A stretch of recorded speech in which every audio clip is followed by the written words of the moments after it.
bunch, aren't we? You guys still with me? Yeah. Show of hands, still wait.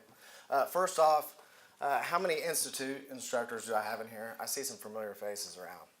These people here have been selected to run a pilot program along with myself about 3 years ago is when we started it for the state.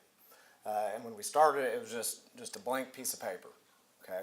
So kind of like David was saying, we was trying to break the mold. You know, we listened to our advisory committees and we was trying to do something different, okay? Well, my name's Darrin Dayhoff. I'm from Terre Haute, Wabash Valley here in Indiana, and I'm a welding instructor just like Bob here. So, what I've noticed over the last 3 years, some of the statistics that we found over the last 3 years is we have from our traditional program we have a higher completions percentage-wise. We have higher percentage of job placement, which has led overall to higher student and employer satisfaction. Okay, so if you want to go ahead and you can look at these numbers here. This is statewide. This is all the institutes combined. We have HVAC, automotive, and welding. Correct? That's all three. Mechatronics and machine tool. So you can see some of the statistics here from where we was 3 years ago. And one thing that I want to touch on here is if you look over at the pass rate. These pass rates are so high because of this is a competency-based program. Okay, so when a student comes in, I have a group of 5 students. I don't hold 4 of them back because one's accelerated. Okay, you work at your own pace through this, and we're there like Bob. I'm with them from 8 to 4. We're on 4 days a week from 8 to 4. So I know these people a lot of them more than I'd really like to know. I know things about them, but we spend plenty of time in the lab. So that's why you see these high pass rates, is because we do a lot of bin tests. We do a lot of practice. They have a lot of hands-on time before we take these tests. And we can see that on the next slide as well. So a couple other things that I can attribute to our success.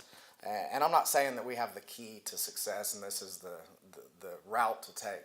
But what I am saying is that we're learning as we go. And we're continuously improving. We got some changes coming this fall, and hopefully, you know, those will be positive changes. So we're always improving. But one thing is attendance. We have a very strict attendance policy. You miss 4 days, you're done, and that's something employers wanted, and that's something that being in an accelerated program, you have to be there. If you're not there, you're not gonna meet your competencies. You're not gonna make it. So attendance. It is cohort based, so it does build a team environment like you've seen with Bob and some of his group projects and things like that. They do form a team,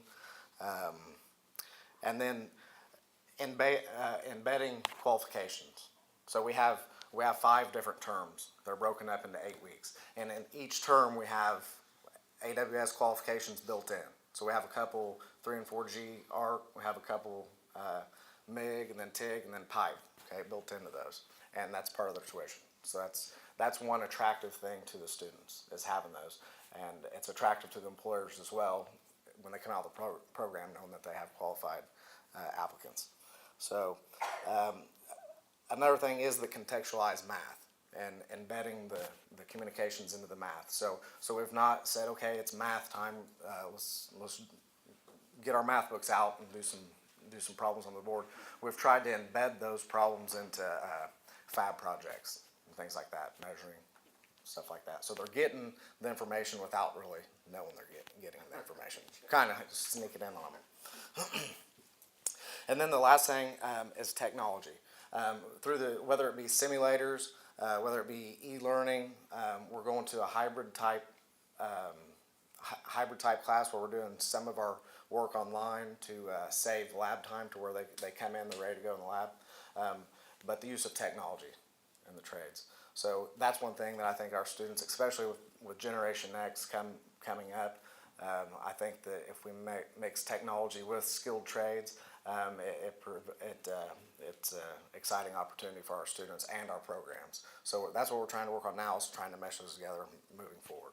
So Bryce and John are going to kind of go along with that and talk about some of the things that that we're doing technology-wise.